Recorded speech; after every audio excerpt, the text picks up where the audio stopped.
As I approach the last month of my pregnancy, we are going to talk today about belly mapping because this is one of my favorite things to do to bond with baby, to determine where baby is in position in the womb, and it's just a really fun thing that I like to share about. I shared about this in my third pregnancy and I didn't intend to share on it again, but I started thinking every night as I lay in bed and I do this process on my own belly, how much this needs to be talked about more. And I had a lot of questions in that last video about, is this safe? Am I going to hurt my baby? So we're just going to talk about all that today. So belly mapping is basically determining baby's position in the womb. This is something that midwives are very good at doing. I don't know if OB care providers are as proficient in this. I don't really remember my belly being felt a lot in my first pregnancy when I was under the care of an OB. So this is a term coined by spinning babies. And I actually don't know how I did not find this information out in my first pregnancy, because I heard about spinning babies, the Spinning Babies website, in my first pregnancy, learned all of the research about getting baby into proper position, but I wasn't actually feeling my belly. So that's what we're going to talk about today, is belly mapping and how to do it. Basically just the bond that it connects you with your baby, lets you have reassurance that baby is getting into optimal position. And for me personally, it also encourages and reminds me to continually practice the spinning babies techniques to get baby into optimal position, because if I feel that baby is a little bit to one side one day or the other side, I'm like, maybe I should do that spinning babies routine a little bit more, or talk with my chiropractor a little bit more and see what she might be noticing is happening in my body to make baby tilt or turn or whatever it may be. So as always, I will have links to the Spinning Babies website for you to delve into this more. If there is some like handouts you can print to do this on your own belly until you get proficient at this. So let's just talk about it. So I have one of my children's dolls here. Belly positioning is pretty simple to do once you've actually done it, but I will say my first pregnancy, I didn't even know this term. My second pregnancy, I read about it a little bit, but I never actually tried it. I guess like subconsciously we think, oh, we can't press on our bellies because we're going to hurt baby. And I had several questions. I had that question asked several times in my last belly mapping video, which has now been almost 3 years ago.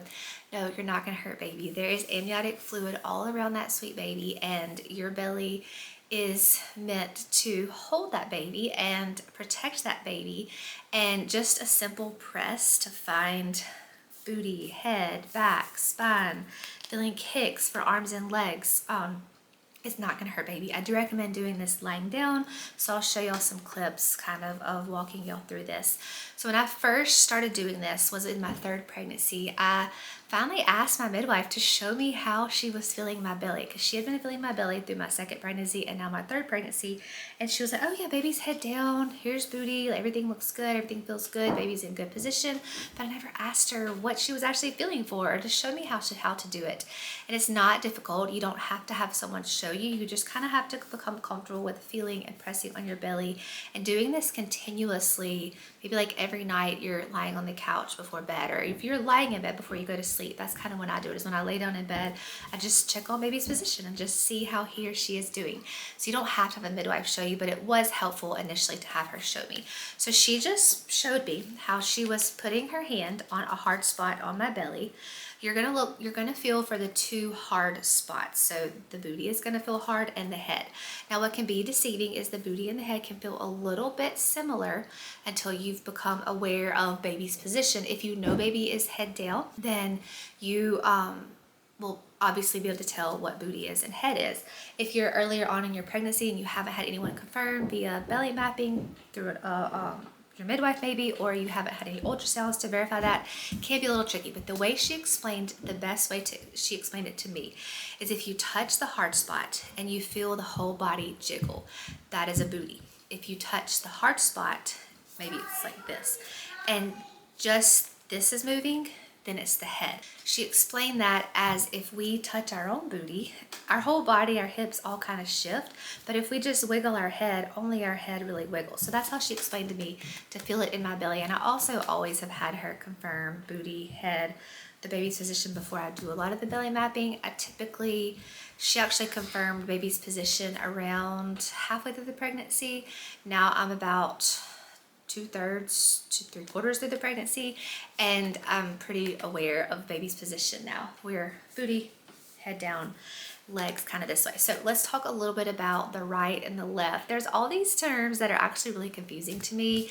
It's like LOA, LOT, LOP, OP. So all that really means is left or right, maybe on left side or right side. The O is occiput.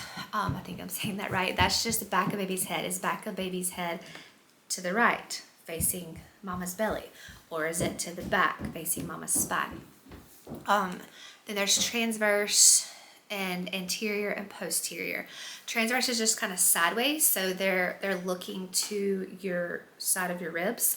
Anterior is how babies should ideally be when they are being born. If they're not that way the entire pregnancy, that's fine, because babies can wiggle and move and twist and turn all in our bellies. But anterior is ideal, so you'll hear LOA, left occiput anterior. That's going to be ideal. So baby is over here, back of baby's head. Occiput is to mama's belly, and they are anterior, so if they're facing the back. LOA is the preferred way, but I've had many babies, I think several of my babies have been on the right. Right before birth, they're typically recommended to be OA, occiput anterior, just right in the middle, ready to be born. And that all goes along with our ligaments lining, being balanced, and our hips being lined up, our pelvis. This is why chiropractic care is so important. Every time I go to my chiropractor, now I even ask her questions like this. So if one leg is a little bit shorter than the other, it's typically my right leg, and that's just imbalances in our body, the way we walk, the way our body has held itself our entire lives. So a lot of times, even though she adjusts me and readjusts my hips, readjusts my legs, readjusts my sacrum every week or every other week, it'll still go back to the way we always favor it. So I asked her this question just a couple weeks ago. My right side has typically been a little bit shorter, which means my sacrum is slightly tilted. My baby currently has been favoring my right side, and I asked her if there was a connection there of maybe since my right leg was a little shorter, my hip was a little bit tilted, maybe it's favoring that side, and she said that was definitely true. But as long as baby can move, like I can push my baby's booty and slide them around, they're not stuck there on the right side, and that's a good thing. Okay, thank you. I had to go grab another doll prop because my daughter insisted that she take her doll I was demonstrating with upstairs for her playtime. So once you've identified head and booty, those hard spots, you're going to want to think about where do you feel movements, flutters, kicks. You're thinking about those really powerful movements, not the little flutters. So those kicks are going to be the more powerful ones. So if you're feeling them up high, that's great. If you're feeling them go into your ribs, that's not uncomfortable at all, but that means baby's legs are up, which means booty is up, all great. And then you can identify, are they kicking to your left? Are they kicking to your right? That will help you identify, is baby on left side, right side, or left side. So for me, I feel the strongest kicks kind of side and back. That's why I feel like baby goes from transverse to anterior, kind of back and forth. They kind of wiggle this little path right here. So sometimes I feel the kicks to my side, sometimes I feel them deeper into my back, sometimes I feel them going this way. It's typically, they typically favor my right side. So I think that all goes back to that hip, hip tilt that I've been working on adjusting with my chiropractor, as well as doing spinning babies regularly, walking regularly, trying to keep everything balanced. And once your body kicks into labor, your uterus is going to squeeze down and help baby to be born. So ideally, they're going to come to the middle. They're going to come down. Just when they're in the uterus throughout your pregnancy, they kind of wiggle and turn. I mean, y'all felt your baby wiggle and roll, and like seeing all the movements on your bellies of all the acrobatics they're doing in our belly. So we're looking for booty, head, feel where we feel kicks. The smaller flutters are going to be the arms. I don't feel the arm flutters a lot. Every now and then I'll feel something lower in my pelvis that is probably arm movements, but those are so faint. Obviously our legs are more powerful than our arms. Same thing with our babies and our bellies. If you're feeling those strong kicks, stronger movements at the bottom, that probably indicates your baby is breech. feet down, and that is not a reason to panic or worry. There are babies that turn from breech right before labor. Sometimes the uterus can turn it right before labor, starts or at the beginning of labor, and baby is born head down. But there are also several techniques explained and demonstrated on the Spinning Babies websites on how to turn a breech baby. So I just always encourage doing belly mapping or finding baby's position sooner rather than later. So if you are looking at a breech positioning, you can remedy that. Now, if your baby is breech and you're like halfway through your pregnancy, that is fine. Baby has plenty of room still in your belly to flip and turn and get into optimal position, but that doesn't mean you don't want to be proactive at getting those ligaments aligned and open and balanced earlier in your pregnancy rather than later, so that when baby does flip, if they're breech and they flip, that they can ideally settle down in your pelvis. Because when you're further in your pregnancy, where they're favoring most, as I mentioned here, my baby's kind of like this, that's where they're typically going to be, because that's just, they're bigger now, they're kind of settling in, they're getting ready to be born within a few weeks, months. So being proactive earlier on this side of doing belly mapping and knowing your baby's position. Do you need to adjust anything? Do you need to flip a breech baby? Do you need to work on balancing your left and your right side with chiropractic care or spinning babies? All good things to consider, and just why I love belly mapping. And even more special, it's so sweet just to lay there and feel your baby's belly, feel your belly, and feel your baby's booty, kind of feel their spine, their head, and then they'll kind of like give you feedback. They'll kind of wiggle and kick. It's almost like they're just giving affection back to you as you're feeling your belly. And this is something I don't think I ever even touched my belly in my first pregnancy. I mean, I obviously just touched it to the fingertips, but I never like pressed to find positioning. You can't do it the best when you're sitting up because your abdominal muscles are slightly flexed because you're sitting up. I highly recommend laying back, letting your abdominal muscles relax so you can really feel position. But in my first pregnancy, I felt kicks and stuff, and I had seen on a ultrasound baby's position, so I didn't really feel like I needed to belly map. But then in my second pregnancy, I had another ultrasound at 20 weeks. Again, didn't really see the need to belly map. But then in my third pregnancy, I opted out of ultrasounds, and I was thinking, well, I need to know baby's position, so I need to learn another way to do this. And that's what kind of sparked me into asking my midwife more questions about this. Belly mapping is super simple to do. I highly encourage all mamas to do it, even if you've had ultrasounds. It's so sweet to just feel your belly, feel baby's booty and head and spine, and feel the flutters and kicks, and let them kind of react to your touch throughout your pregnancy and into the end. So if you have a midwife, she's probably going to be really comfortable at sharing with you how to do this. One thing I didn't mention is heartbeat. If you can identify heartbeat, that will also help you identify head down or breech. We use fetoscope, so my midwife can almost pinpoint exactly where heartbeat is, because you have to be pretty precise with the fetoscope, whereas Doppler has a more wide range, but they can still identify kind of the general area of where the heartbeat is to help you identify head down or breech. So that is just my little talk on belly mapping. Hopefully encourage some mamas to try out a new method. If you've never tried this, research on spinning babies, kind of the process of it is, there's not that much information to really take in. So just start putting your hands on your bare belly when you're semi-reclined back and your abdominal muscles are relaxed, or you're laying down in bed or on the couch. It's so fun to do. Lastly, I wanted to mention on the Spinning Babies website, they have these, I guess they're like conferences or webinars you can go to and see Gail Tully live and some of the speakers and some of the Spinning Babies practices.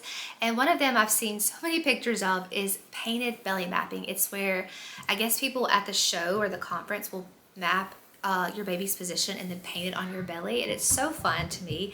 In my third pregnancy, when I did this exact same video, I had my husband paint on my belly and do the belly mapping process. But now I have 4 children. 3 of them love to paint, so I actually let them paint my belly this time. We talked about how baby was positioned in my womb. I printed some pictures from the Spinning Babies website. All right, so let's feel where our baby is. How we would paint the booty, where the head would be, where the legs are, where the cord was, where the placenta was, and my children absolutely loved this activity more than I even thought they would. I mentioned it to them 3 or 4 days ago, and every day until I did the activity with them, they asked me, when are we going to paint your belly? When are we going to paint the baby on your belly? My oldest is 6, and has really taken a liking to art. So he was all about this activity. He actually painted the outline. I kind of showed him with the doll where baby would be, he looked at the pictures and kind of put together something. Of course, this isn't perfect. This is a 6-year-old's painting, but he did fairly well what I asked him to do for the activity, and probably just as good as my husband did 3 years ago. And then my daughters wanted to paint the water, the amniotic fluid, then they painted the placenta and the cord. They wanted to add details. So it was just such a fun activity.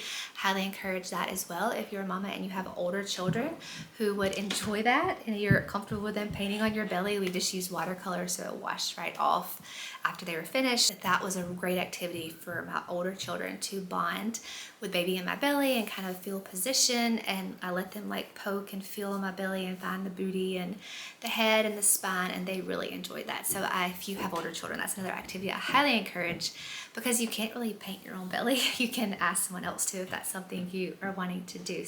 I have loved bringing you along on this pregnancy journey. I have not done a pregnancy question and answer video in a while, so I'll have to check and see if I have some more questions coming in. I have a Google document form where you can submit your pregnancy questions to me and I answer them.